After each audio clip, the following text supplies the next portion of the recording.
Poland, of course, we quite often highlight in terms of transport of horses, but it's worth noting, transport of horses itself is the problem, not the horses or indeed the way they were brought up. Many of those horses look absolutely wonderful when they leave Poland.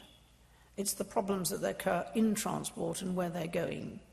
Our attitudes to the horse meat trade, I think and the value of horse meat may have to change, partly because if that's true then, and they value their horses, they look after them well because they're in the horse meat trade, and it's the transport that are the problem, should we be considering a real market for horse meat?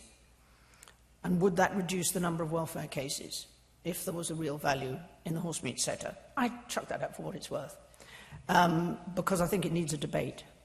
And arguably, our response to the horse meat scandal, the scandal was that that was food that was improperly marked, not that it had horse meat in it. And that if you'd put the correct label on it and put it back on the shelves, that would have been the correct answer for everybody, because we need to be more honest about what's happening.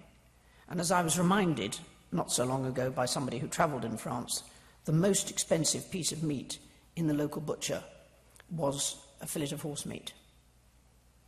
We've got to face that. We've got to understand whether that value has also a part to play in how we reduce welfare cases, because the value of the animal to every individual is slightly different.